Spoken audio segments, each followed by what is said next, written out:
Apocalipsis 2, versos 8 al 11. Y dice allí, él escribe al ángel de la iglesia en Esmirna, el primero y el postrero, el que estuvo muerto y vivió, dice esto: yo conozco tus obras y tu tribulación y tu pobreza, pero eres rico, y la blasfemia de los que se dicen ser judíos y no lo son, sino sinagoga de Satanás. No temas en nada lo que vas a padecer.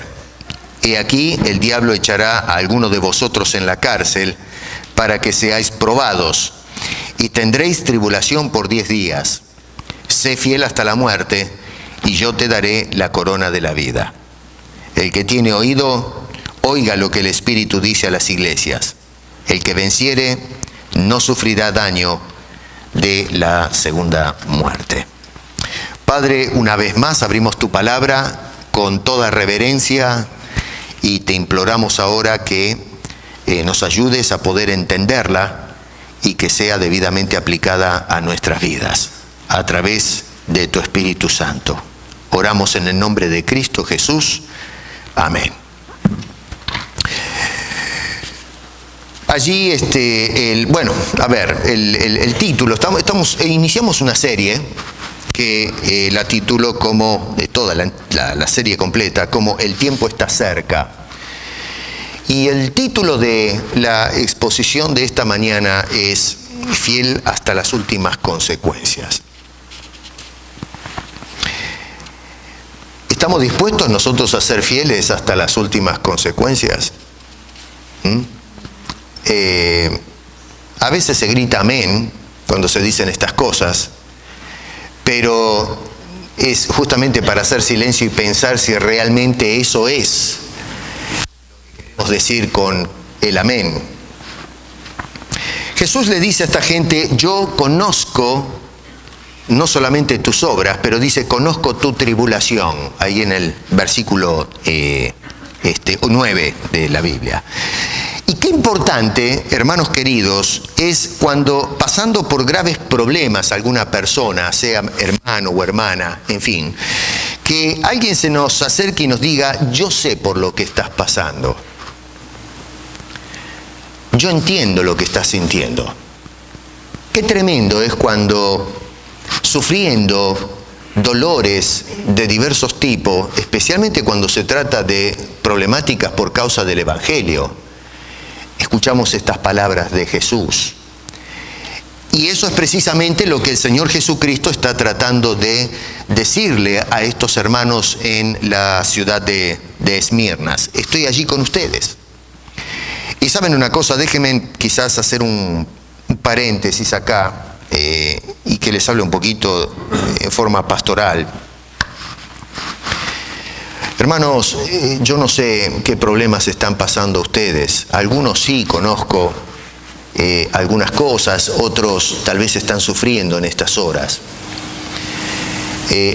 A través de este medio que ahora se está extendiendo de la filmación, quizás hay personas que nos escuchan que tienen graves problemas, que están sufriendo horrores. Déjenme decirles con toda confianza: Cristo te ve. No estás solo. Quizás te sientes solo, pero no estás solo. Cristo está ahí, al lado tuyo, pendiente de lo que está sucediendo en tu vida y con tu vida. Confía en el Señor. Para nosotros poder entender un poquito las palabras de Jesús acá, tenemos que quizás meternos o sumergirnos en el mundo de los cristianos de Esmirna. Y también, en un sentido más general, meternos un poco también en el mundo de la sociedad de Esmirna en esta etapa, ya a finales del primer siglo. Se conoce más o menos que hay, en esta etapa, hay 10 persecuciones imperiales. Es decir, que Roma desató 10 persecuciones severísimas contra los cristianos, que arrancan más o menos desde el mitad del siglo I, 64, hasta un poco menos de la mitad del siglo IV.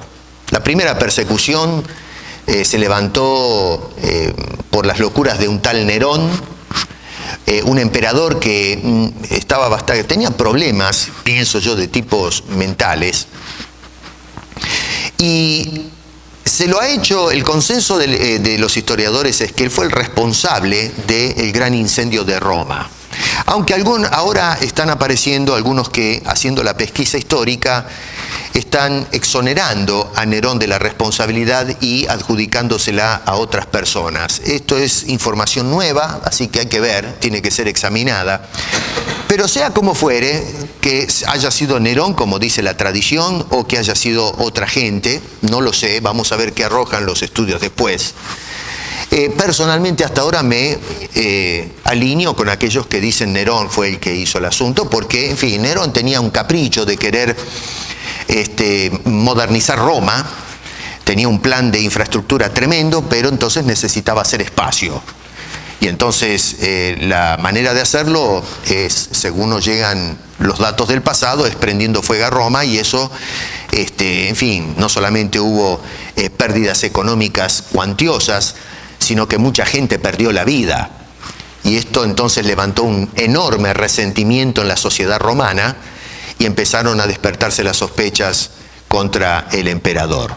Así que, más allá de que haya sido Nerón el que tiró la primera antorcha o alguno de sus siervos de Nerón o lo que sea, lo cierto es que se trató de desplazar la culpabilidad, y entonces se buscó lo que llamamos un chivo expiatorio, en términos rayanos. Y bueno, lo agarraron a los cristianos. Así que esto generó una tremenda persecución de cristianos en el año 64. Y bueno, la última persecución la desató un tal Juliano el Pagano, que estamos ya en el siglo IV. La segunda persecución fue la de Domiciano, y esta es la que me interesa, porque esta fue una persecución que se desata unos 30 años después de la de Nerón. Estamos probablemente en el año 95, 96 de la era cristiana, finales del primer siglo. Y justamente me interesa esta porque este es el momento, desde el punto de vista cronológico, en el que la ciudad de Esmirna recibe esta carta que mandó Juan por orden del Señor. Esmirna es era, no estoy hablando en términos presentes, pero desde ya que estamos hablando del ayer, ¿no? Es una ciudad tremendamente moderna, una ciudad que, en fin, tenía hermosos edificios, había una de las ciudades mejor asfaltadas, con adoquines y, en fin, carreteras bien hechas. Ellos se enorgullecían de eso. Era una ciudad que tenía una densidad demográfica considerable. Aproximadamente vivían allí locales, sin contar los transeúntes que iban y venían por causa de comercio y asuntos de, en fin, política y demás. Había alrededor de 200.000 personas. Para nosotros hoy 200.000 no parecen ser mucha gente, porque estamos, en fin, acostumbrados a nuestras urbes sociales que atomizan un volumen, una densidad de habitantes que es sorprendente. Estamos hablando de millones, así que es cosa seria. Pero para las ciudades del primer siglo, 200.000 habitantes era mucha gente. Así que era una cifra bastante considerable. Estaba ubicada Esmirna aproximadamente a 68-69 kilómetros al norte de la ciudad de Éfeso, así que eran vecinos. A Éfeso la vimos a la iglesia la semana pasada. En ese entonces ellos eran tremendos fanáticos del culto al César. Más que otras regiones, ellos estaban pero tremendamente enamorados de César, y le habían levantado templos, y entonces se dedicaban a adorar al emperador. En este entonces, Domiciano se le metió en la cabeza el capricho de que por todo el imperio se adorara su imagen. Se diviniza este hombre. Y por supuesto, toda persona que no estuviese dispuesto a doblar las rodillas delante de la imagen de César tenía que atenerse a severas consecuencias. Y por supuesto, de más está decir que los cristianos, especialmente los cristianos en Esmirna, no estuvieron dispuestos bajo ningún punto de vista a doblegarse al dictamen del César. Y esto, por consiguiente, lo que trajo aparejado es una persecución bastante severa por parte de las fuerzas públicas y también, hasta cierto punto, por la chusma, que los denunciaban a los cristianos y en el peor de los casos se hacía justicia propia. Es decir, el populacho salía y a veces lo que hacían era cascar cuando encontraban a un cristiano que no estaba dispuesto a adorar la imagen del César. Así que lo que encontramos entonces es personas, los cristianos de César, pasando una situación bastante difícil. Llevó la crisis a vivir a los cristianos en condiciones francamente, diríamos hoy, deplorables, si nos ponemos a pensar fríamente. Sus prioridades empezaron a ser confiscadas, los cristianos eran echados a la cárcel, algunos eran golpeados en la vía pública, otros en la cárcel eran torturados hasta robar confesión, muchos eran muertos. Y en fin, la verdad es que fue una situación difícil. Perdían sus negocios, quedaban sin trabajos y realmente la condición económica era terrible, apremiante. Era gente marginada social en esta ciudad que estamos mencionando. Lo que llama poderosamente la atención es que esta gente que estaba siendo sometida a tremendas presiones sociales, sin embargo, no estuvieron dispuestos a doblegarse. No cedieron ni un centímetro a las presiones del Estado o aún de las costumbres de la sociedad. Ellos se pararon en un punto y dijeron, de acá no nos movemos. Fueron fieles hasta las últimas consecuencias. Un poco distinto a lo que estaba sucediendo en la ciudad vecina, quiero decir, Éfeso. ¿Se acuerdan que en la otra predicación habíamos indicado que, ojo, no quiere decir que los de Éfeso no pasaron penurias? Allí se nos dice en el contexto que también dice que el Señor conocía los sufrimientos de esta gente. Pero sin embargo no sufrían la severa persecución que había en la ciudad de Esmirna, un poco inyectada por el fanatismo de la sociedad en ese lugar. Llama la atención entonces que Éfeso tenía muchas cualidades, pero el Señor le va a reprochar de que ellos les faltaba la convicción, les faltaba el entusiasmo, dice, perdieron el primer amor. En cambio, Esmirna, que está en peores condiciones, llama la atención que no estuvieron dispuestos a doblegarse, al contrario, tuvieron la misma pasión, el mismo entusiasmo, la misma entrega que tuvieron desde el momento que conocieron a Cristo Jesús como Señor y Salvador de sus vidas. Déjenme hacer una pequeña reflexión acá. No quiero hacerle decir al texto algo que no dice, pero hay una conclusión que puedo sacar. Esto es una estimación personal, basado en el patrón que veo a través de las Escrituras, hermano y hermana. Es curioso, Éfeso era una ciudad que estaba en mejores condiciones, incluso económicas. Quizás los cristianos estaban en mejores condiciones también, pero resulta que comenzaron poco a poco a perder el entusiasmo por Cristo. Esmirna, que es una iglesia que está totalmente presionada, en esa presión y con tanta carestía, fueron fieles a Cristo en las últimas consecuencias. Y esto es un patrón que observamos a través de las Escrituras y la historia. En el Antiguo Testamento, cuando observamos a Israel, en los momentos de penuria, buscaron a Dios y fueron fieles. Pero cuando el pueblo de Israel se asentaba y tenía cierta estabilidad política y económica, se olvidaban de Dios. Y vemos a través de toda la historia, no solamente antes, sino durante y después de la monarquía, se puede observar este patrón a través de la historia nacional del pueblo de Israel. Y en el Nuevo Testamento, bueno, tenemos estos casos, ¿no?, de gente que vive en esas condiciones. Y esto me lleva a pensar, a esto quiero llegar, en la actualidad, el énfasis que se hace en este evangelio de la estabilidad, de la prosperidad económica, del goce, del confort, y no llegamos a medir qué consecuencias puede traer para nuestra devoción a Dios. Porque hay un patrón que encontramos a través de la historia, de que cuando una sociedad está mejor o más cómoda, poco a poco se va apartando del Señor. Y hoy yo soy uno de los convencidos que la iglesia contemporánea se está apartando de Dios. Se está acercando más al paganismo. Ya voy a hablar acerca de doctrina la semana que viene. Pero vamos alejándonos de esa devoción que encontramos, por ejemplo, en esta iglesia de Esmirna. No tenemos pasión por Cristo. Y es porque ahora tenemos pasión por otras cosas. El bienestar, el confort, y se predica dentro de las iglesias. Y es por eso que las iglesias se están enfriando. Cuidado con esto. Yo creo que todos, dentro de todos, acá en esta ciudad de Toronto, estamos pasando por un buen momento. ¿Cuánto va a durar? No sé, económicamente. Pero cuidado, que no se nos vaya eso a la cabeza. Porque la tendencia, y ya tenemos el patrón a través de toda la historia, es olvidarnos de Dios.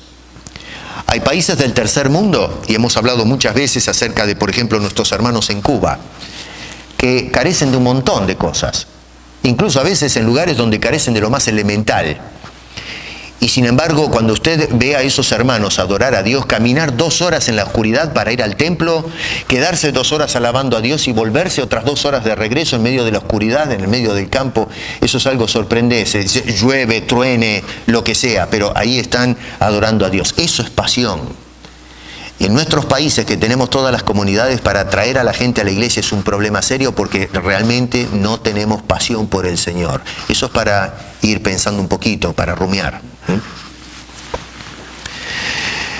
Claro, yo pienso, bueno, a ver, en la ciudad de Esmirna, 200.000 personas, creo que alguno de toda esa gente debe haber dicho, pobre gente los de Esmirna, los cristianos. No puede ser que, me cuesta creer que de toda esa masa de población hayan sido todos cínicos y hayan odiado con toda el alma a los cristianos. Siempre hay en alguna sociedad personas que tienen cierta conducta aplomada y que por lo menos tienen, no sé, un poco de simpatía por las personas que sufren. Y no sería extraño, y ya claro, esto es especulación, pero pienso yo que más de uno se habrá preguntado, bueno, pero ¿dónde está el Dios que os ha salvado a ustedes? Porque si están dispuestos a entregar a su familia a la persecución y la miseria por ese Dios que dicen que les dio salvación, la pregunta lógica es, bueno, pero ¿dónde está? ¿Por qué no hace algo para frenar este abuso sistémico que se está dando contra vuestro gremio o vuestra gente? Bueno, Dios es ese que les envía ahora esta carta a estos hermanos sufridos para poder darles un mensaje de aliento, un mensaje de esperanza en medio de esas situaciones que estaban experimentando. Mi pregunta es y noten que es Cristo mismo, ¿no?, el que se identifica con ellos. Él les dice, y escribe al ángel de la iglesia en Esmirna, el primero y el postrero. Si nosotros comparamos ese verso 8 con el capítulo 1, por ejemplo, desde el verso 17 en adelante, vamos a notar que el que está hablando a la iglesia ahora es el mismo Jesucristo, dándoles este mensaje a los creyentes en la ciudad de Esmirna. Mi pregunta es, ¿cómo se identifica Cristo a ellos para darles aliento? ¿De qué manera se presenta a estos creyentes queridos y sufrientes para poder levantarles el ánimo en medio de la persecución? Bueno, hay 2 cosas. En primer lugar, noten, verso 8, se identifica como Dios. Dice, verso 8, el primero y el postrero. Eso, otra vez, tiene que ver que en el capítulo 1, verso 11, dice lo mismo. Yo soy el alfa y el omega, el primero y el último. Postrero es último, es la misma cosa. Y luego en el verso 17, en la segunda parte, dice, no temas, yo soy el primero y el último. ¿Lo ven eso? Me tienen que seguir con sus Biblias, ¿eh? En 3 lugares se identifica a Jesús en esos términos. Soy el primero y el último. Y esto es importante porque las Escrituras nos van a identificar al mismo Dios en el Antiguo Testamento, identificándose a su pueblo en esos términos. Nadie más se declara en esa forma, el primero y el último, solamente Dios. Si ustedes se van a Isaías rápido, en el capítulo 41, vamos a mirar, 3 versículos que nos ayudan a entender un poquito el término en su contexto bíblico. Capítulo, por ejemplo, 41, versos 1 al 4, dice, escuchadme, costas, 41, de Isaías, verso 1. Escuchadme, costas, y esfuércense los pueblos. Acérquense y entonces hablen. Estaremos juntamente a juicio. ¿Quién despertó del oriente al justo? Lo llamó para que le siguiese. Entregó delante de él naciones y le hizo enseñorear de reyes. Los entregó a su espada como polvo, como hojarasca que su arco arrebata. Lo siguió, pasó en paz por camino de donde sus pies nunca habían entrado.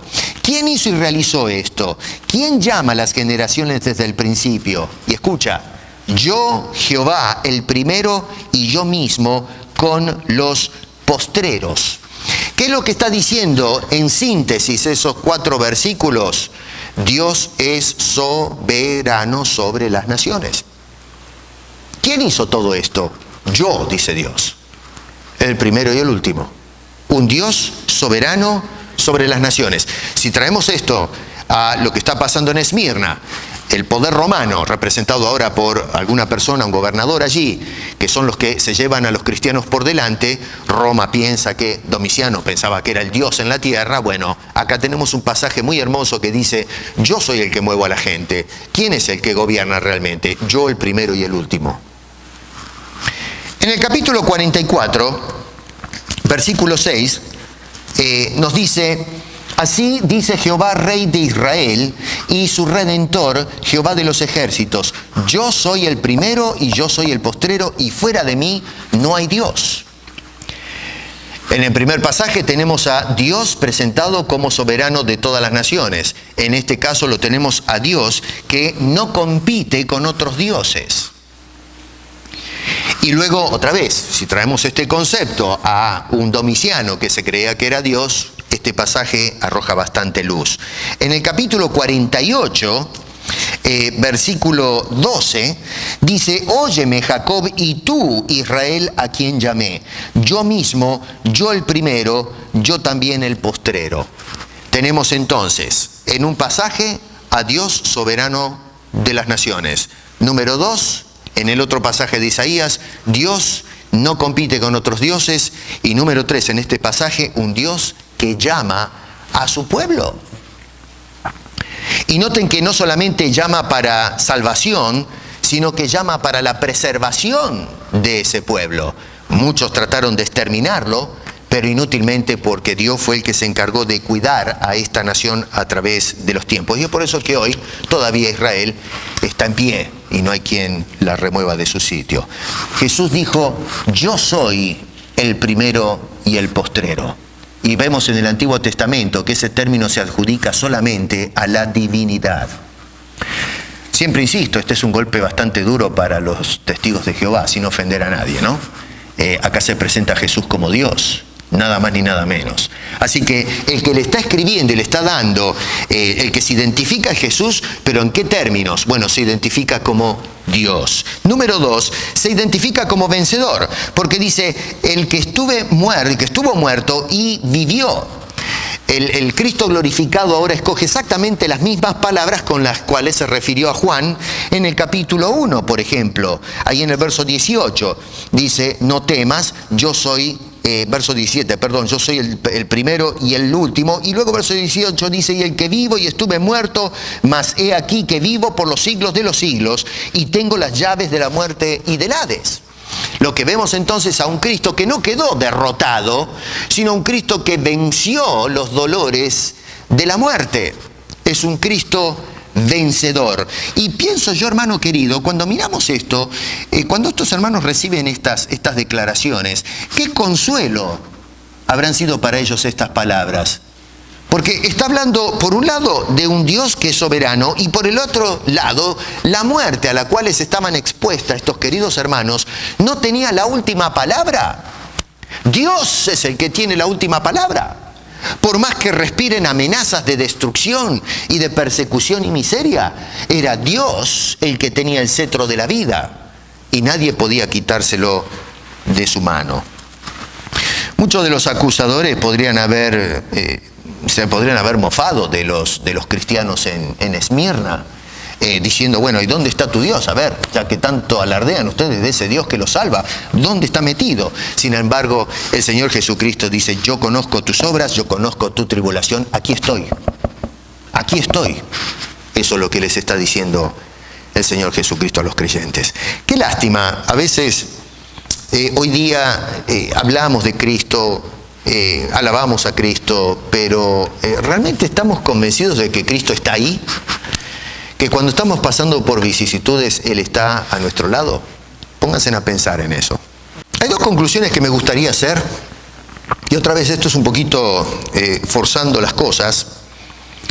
Ténganme paciencia, pero hay dos conclusiones que puedo sacar basado en el incidente que menciona el texto. Otra vez, los cristianos siendo perseguidos, el Señor conoce su obra, sus tribulaciones y demás, pero de todas maneras están sufriendo. Y hay dos conclusiones importantes que tienen que ver con la teología contemporánea. La primera conclusión es que las adversidades que padecen los creyentes no son una maldición de Dios. Y tome nota bien de lo que le estoy diciendo, No es un acto de represalia. Hoy existe una subcultura dentro del cristianismo que propone una teología de la venganza. La teología, yo le llamo así, ¿no? La teología de la retribución. Se le hace creer a las personas que cada vez que sufrimos alguna adversidad es consecuencia de algún pecado y Dios lo que está haciendo es castigándonos. Yo he escuchado esto. No hace mucho visitábamos a una persona que está en el hospital y que alguien le sugirió que tal vez estaba en ese hospital, en esa cama, ¿no es cierto? Porque quién sabe si usted no hizo algún lío con Dios. Imagínense en qué doloroso, esta es una hermana en la fe que estaba en el hospital, que le digan semejante cosa.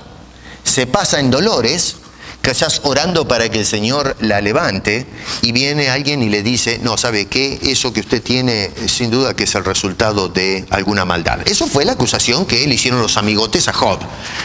A Job, que Dios lo declara un hombre justo, pero de todas maneras ellos asumían por una teología deficiente, tú Job estás sufriendo porque sin duda que hiciste un flor de lío con Dios y entonces estás cegando el fruto de tus pecados. Y estaban totalmente equivocados, no había tal cosa. Así que en la actualidad encontramos eso, que muchas veces se le adjudican a las personas cierto castigo por parte de Dios cuando están pasando por problemas. Y lo que vemos acá es que estos hermanos estaban sufriendo, pero no como castigo o represalia divina. Y la otra cosa que también pienso yo se puede sacar de esto es que la pobreza económica tampoco es el resultado de la represalia divina. Acá, por ejemplo, la palabra pobreza, ¿no es cierto? Pobres, la palabra es toquía, que es una palabra que hace énfasis a un estado extremo de pobreza. Es una persona que ha sido reducida a la mendicidad. Y se escogió esa palabra a propósito para mostrarnos la condición apremiante y apretada que vivían estos pobres hermanos nuestros en la fe en el primer siglo. Eran personas que, imagínense un poquito lo que habrá sido para ese padre de familia, ver a sus chicos pasar hambre, realmente casi hundidos en el pauperismo, porque lo habían echado del trabajo, nadie les vendía pan, los tenían tirados y tenían que vivir literalmente de la mendicidad. Vivían en condiciones económicas deplorables y que tenga que ver a los ojos cansados de su esposa, mirándolo, diciendo, ¿qué hacemos ahora? Esperando que el padre de familia, el hombre de la casa, tome el toro por las astas y en fin pueda hacer algo ese hombre, y la impotencia de no poder hacer nada, porque no hay quien le dé trabajo, no hay quien le dé un pedazo de pan, y tienen que vivir en esas condiciones y viendo deteriorarse todo su hogar. Debe haber sido una agonía tremenda. Bueno, muchas veces hoy se dice que la pobreza económica de las personas es el resultado de Dios cerrando los grifos para castigar en represalia a algún pecado. Inclusive en la actualidad se escucha desde los púlpitos decir a mucha gente, a muchos predicadores, desgraciadamente, y a mí un día me van a linchar por decir todas estas cosas, pero no se puede esquivar esto, que le dicen a las congregaciones: vas a ser maldecido, vas a ser golpeado, vas a ser herido por Dios si no traes tus diezmos y tus ofrendas al alfolí, y cosas por el estilo. O personas que están sufriendo y dicen que tú no has traído tu ofrenda y es por eso que Dios te está castigando. Y eso lo escuchamos muy a menudo ahora a través de los medios masivos de comunicación, en YouTube. ¿Dios me castiga porque no traje ofrenda? ¿O me castiga el pastor o el predicador porque no le alcanzó para irse de vacaciones al Caribe? Estos cristianos, la iglesia de hoy los cataloga entonces como personas castigadas. Y sin embargo, el Señor Jesucristo nos dice que eran ricos. El apóstol Pablo, cuando escribe a los Efesios en el capítulo 1, verso 3, dice: bendito sea el Padre de nuestro Señor Jesucristo, que nos bendijo con toda bendición espiritual en los lugares celestiales en Cristo. Hermano querido, tú eres rico. No en los términos que estipula el mundo, pero eres rico. Eres un coheredero de todos los bienes del cielo con Cristo Jesús. ¿No te alcanza eso? Estos cristianos eran sometidos a persecución, eran sometidos a la pobreza extrema, y si eso ya no es suficiente, porque eso es para hacerlo vivir realmente en problemas a uno, pero encima se suma la injuria y los vituperios, y justamente de un sector de la sociedad que debió de haber mostrado gran simpatía por esta gente, los judíos. Porque los judíos habían sido educados a la compasión divina. Todo el Antiguo Testamento habla de tener compasión por aquella persona que es un transeúnte. Personas que habían sufrido, ellos, los mismos judíos, habían experimentado ser extranjeros en un país y estar de aquí para allá y en carestía. Y Dios se compadeció de ellos y luego enseñó a la nación de que tengan compasión por los necesitados. Pero acá lo que encontramos es que los judíos, llamados judíos, en lugar de compadecerse de la situación de esta gente, lo que hacían era blasfemar contra ellos. Dice: yo conozco tus obras y tu tribulación y tu pobreza y la blasfemia de los que se dicen ser judíos y no lo son. Blasfemia porque acusaban a estos hermanos delante de los romanos. Los acusaban de ser personas hasta diabólicas porque no se alineaban con el credo judío, ¿no es cierto?, propio de esta raza de gente. Ahora bien, yo pienso, noten que dicen, ellos se dicen ser judíos, dice el Señor ahí, y Jesús dice, no lo son. ¿Notaron eso? Se dicen ser judíos. Qué interesante, porque los vecinos del sur, en Éfeso, había personas que se decían ser apóstoles y no lo son. Ahora tenemos un poco al norte, la ciudad de Esmirna, que dicen algunos ser judíos y no lo son. Yo pensaba, ¿saben cuántos cristianos hay que se dicen ser cristianos hoy en la iglesia y no lo son? ¿Qué dices tú ser? ¿Y qué dice Dios de ti? Ojo, porque es muy diferente lo que yo creo ser y lo que Dios dice que soy. No sirve que te creas ser un cristiano. El asunto es si Dios te ha declarado un cristiano por nacimiento nuevo. Las iglesias están atestadas de gente que se dicen ser cristianos, pero no son cristianos. Así como sucedió en el pasado, sucede en la actualidad.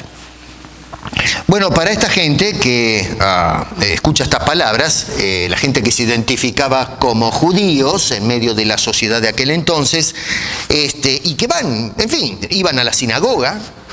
Ya el templo de Jerusalén había sido devastado, ya no podían ir al templo. En el año 70, casi 30 años atrás, 35 años había sido...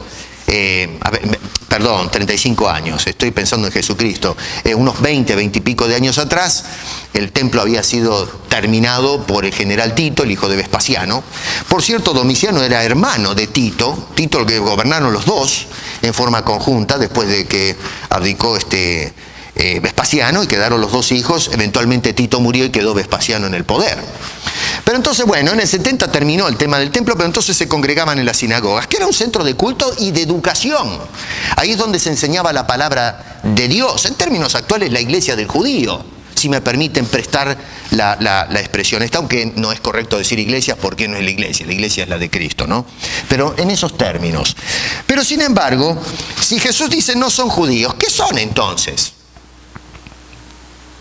Y el Señor les dice que son sinagoga de Satanás. Ahora, yo no sé si llegamos a medir el peso, la gravedad de esa declaración que hace Jesús de esta gente. Vuelvo a repetir, ese es el lugar donde se congregaban para alabar y aprender de las cosas de Dios. Ellos hablaban en ese lugar de culto a Dios, y sin embargo Jesús dice, no, esa es una sinagoga, ciertamente, pero sinagoga de Satanás. Un lugar de culto infernal. Un lugar donde no se exalta a Dios, sino un lugar donde se alababa el mal, la corrupción.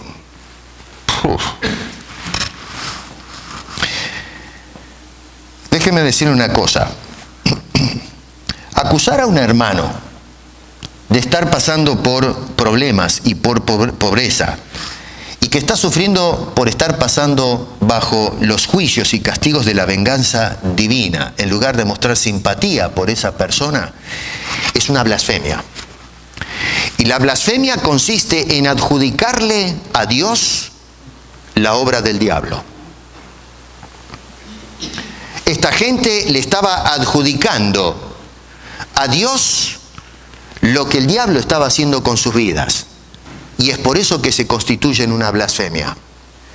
Y hoy día adentro de la iglesia está sucediendo exactamente lo mismo. Muchos se meten en los templos y los vemos cantando alabanzas a Dios, mencionando a Dios, diciendo cosas de Dios, pero adjudicándole a ese mismo Dios que pretenden adorar cosas que son propias del demonio. Y mi querido hermano y amigo que me escuchas, eso es una blasfemia.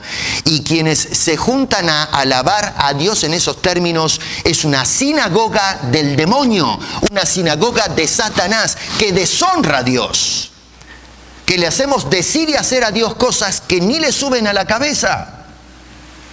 Y un día vamos a tener que responder por semejante temeridad y atrevimiento.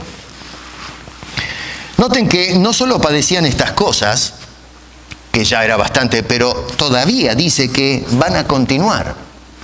Dice el verso 10, no temas en nada lo que vas a padecer. Cuando se manda la carta es para animarlos porque ya padecían. Pero el Señor dice, quédense tranquilos, yo voy a cerrar los grifos. No, Señor. Dice, prepárense porque todavía hay más. No terminó el asunto. La cosa se hace cada vez peor.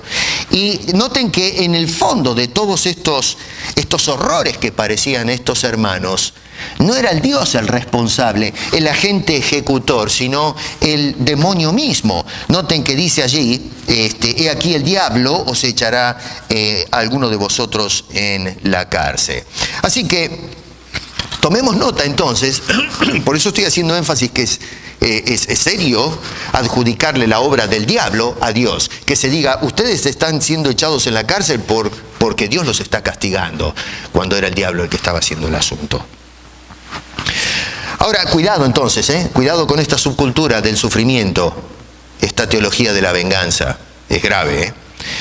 Ahora, la pregunta es, ¿por qué razón un Dios soberano, un Dios que incluso venció la muerte, como indica Jesucristo, porque en esos términos se presenta, permite que los hermanos en Esmirna padezcan en una forma tan terrible como la que estaban sufriendo? ¿Por qué Dios hace esto?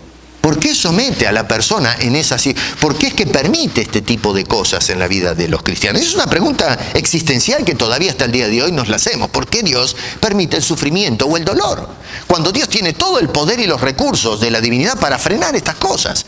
¿Por qué? Y muchas veces los enemigos de la fe justamente nos encaran a los cristianos con la misma pregunta. Si tú realmente crees en un Dios soberano, bueno, y que sana y que restaura, ¿por qué estás enfermo? ¿Por qué estás padeciendo? Es una pregunta justa. Dice el versículo 10, no temas en nada lo que vas a padecer, y aquí el diablo echará a alguno de vosotros en la cárcel. Ahora, noten, tres cositas. Uno, no temas, no tengas miedo a las pruebas. Ahora, ¿miedo de qué?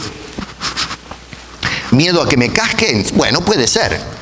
Pero el asunto va más allá, es el miedo a las consecuencias finales de la persecución, la muerte. Jesús está diciendo que la posibilidad de la muerte es real.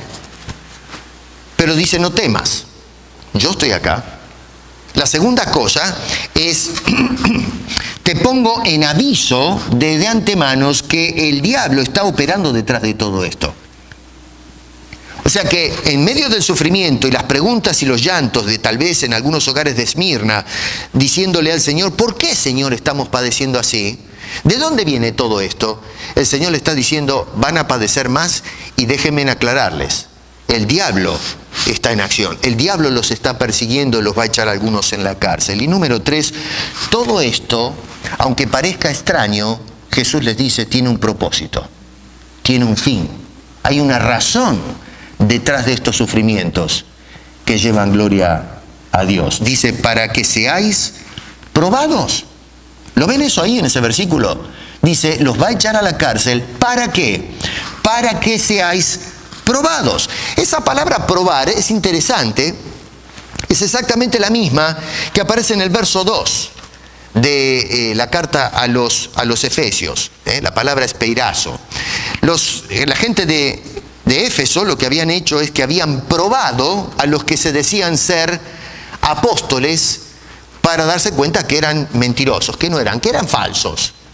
Bueno, ahora tenemos a Dios probando a los creyentes para ver quiénes son verdaderos creyentes y no falsos o pretenciosos como eran los judíos. Así que por un lado se prueba a los falsos apóstoles para ver si son verdaderos.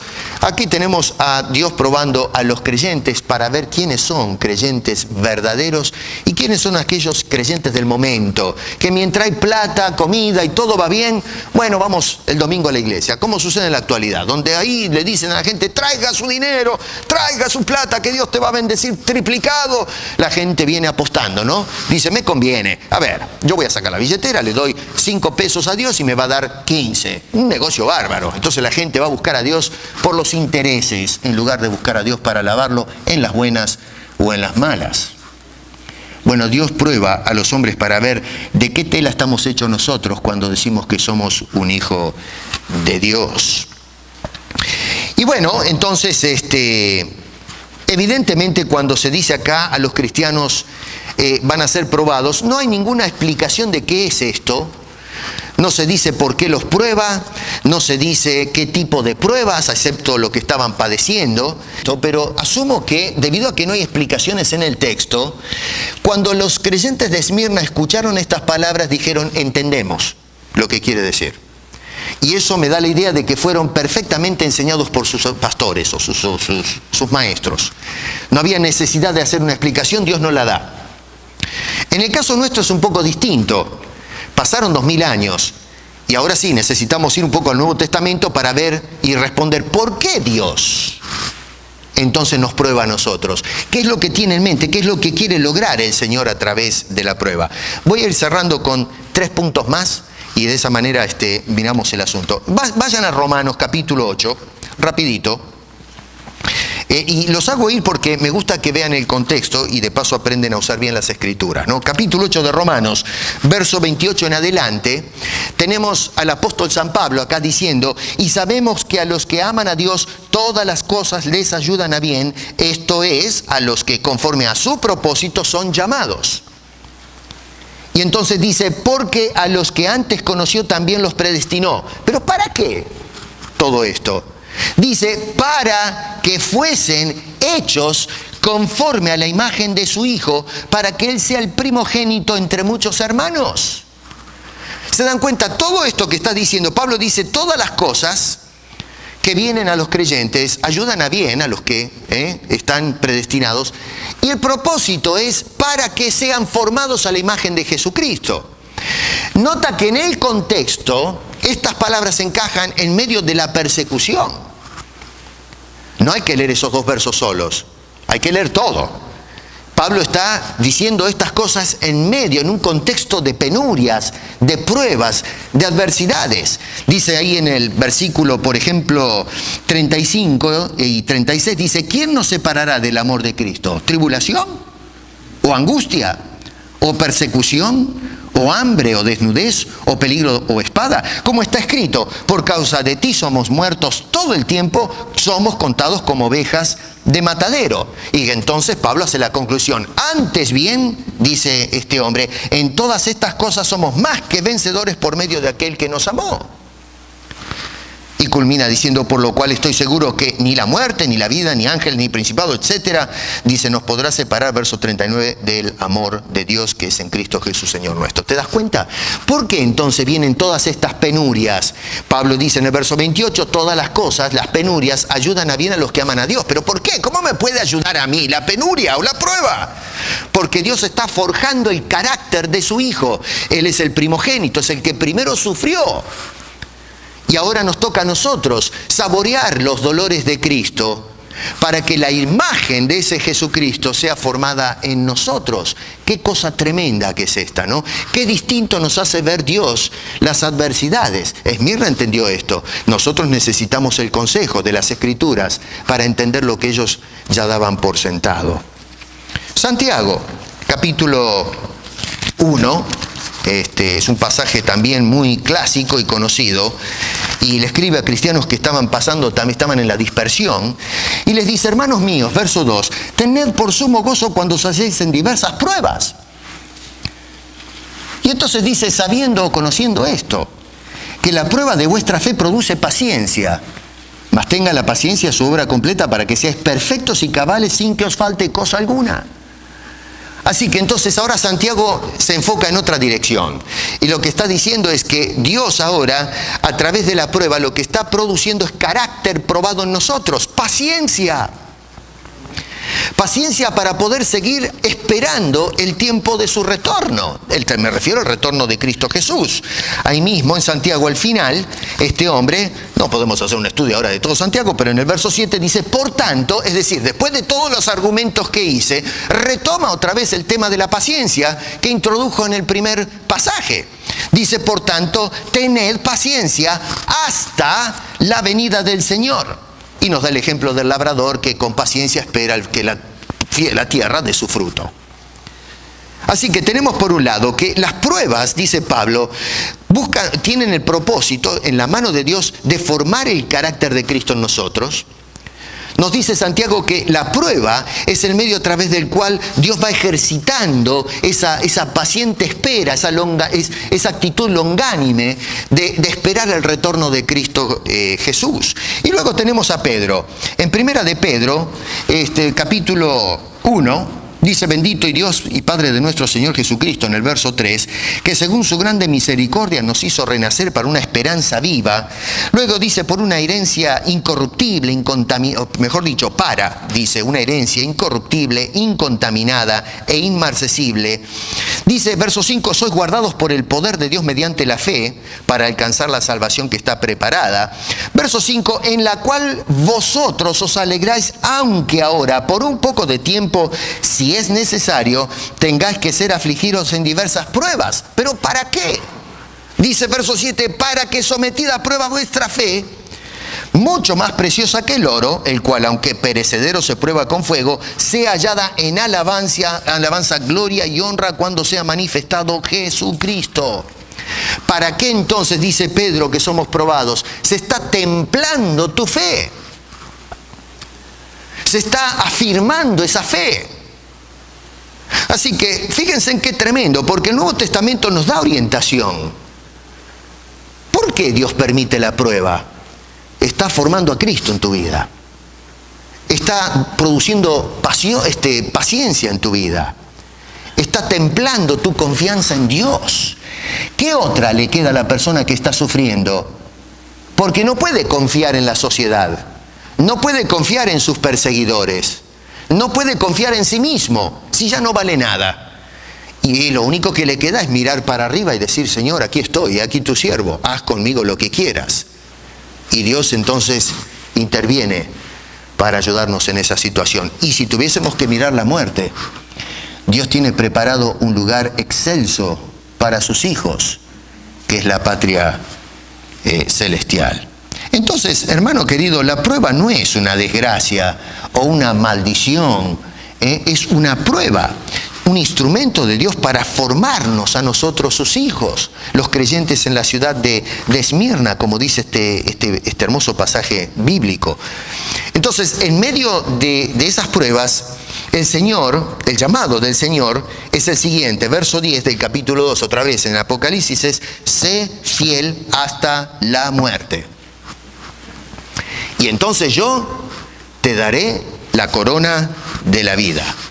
En otras palabras, le dice: sé fiel hasta las últimas consecuencias. Bueno, ¿dónde estamos nosotros acá? ¿Realmente somos fieles hasta las últimas consecuencias? Si no hay plata en el banco, ¿somos fieles? Si no hay comida arriba de la mesa, ¿somos fieles? Si me está devorando un cáncer en el hospital, ¿somos fieles? ¿O empezamos a despotricar, inclusive a acusar a Dios, como hacen algunos, de estar en un acto de represalia? Que porque no he sido un buen hijo, entonces Dios ahora lo que es usar el mazo, el látigo, y se place Dios y hasta sonríe al verme sufrir y retorcerme en dolor, pudriéndome en vida, viendo a mis hijos morirse de hambre. Y Dios está contento aplaudiendo con los ángeles, diciendo: sí, este es mi acto. Pero eso es bochornoso, es una vergüenza. Eso deshonra a Dios, al Dios que nos revela las Santas Escrituras. Jesús dice: sé fiel en medio de las situaciones que estaban pasando los creyentes en Esmirna hasta las últimas consecuencias, y tú vas a ser premiado. Dice: vas a ver que eres coronado con la victoria al final del camino. Hermanos queridos, los cristianos hoy, con esto termino, formamos un tercio de la población creyente del planeta. Un tercio. El 80% de las persecuciones en el planeta Tierra hoy, en este siglo, es desatada contra cristianos. El 80%. Estas son cifras dadas por Open Doors, que estudia este tipo de cosas. Existe la persecución de orden violento y existe la persecución de tipo sistémico, ideológica, a veces de tipo social. Desde el año 1955 hasta el 2015, hubo un incremento, pero el 2015 registró números preocupantes en cuanto a la persecución de cristianos. El 2016 rebasó las estadísticas por lejos.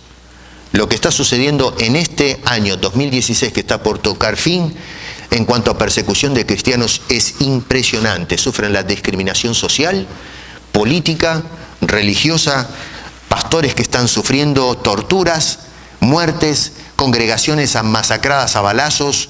¿Dónde está la sociedad con sus carteles en las calles? ¿Dónde están las voces de protesta? ¿Dónde están los organismos de los derechos humanos? ¿Dónde están los hombres de paz que levantan la voz en las Naciones Unidas?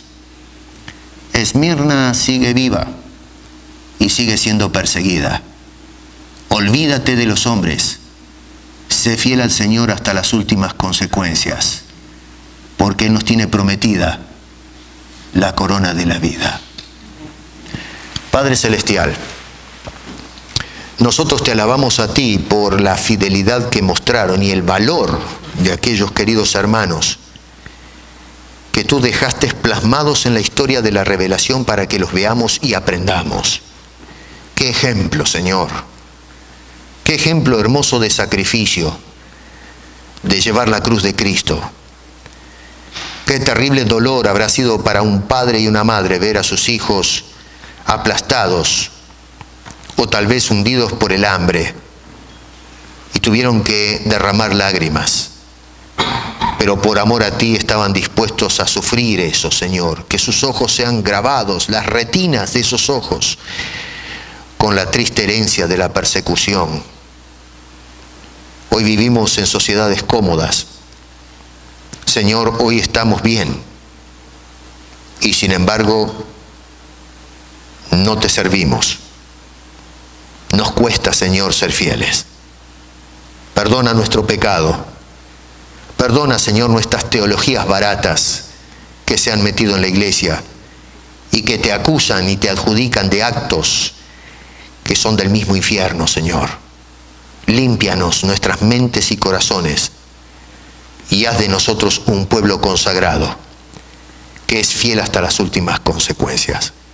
Porque te lo pedimos en el nombre de Cristo Jesús. Amén.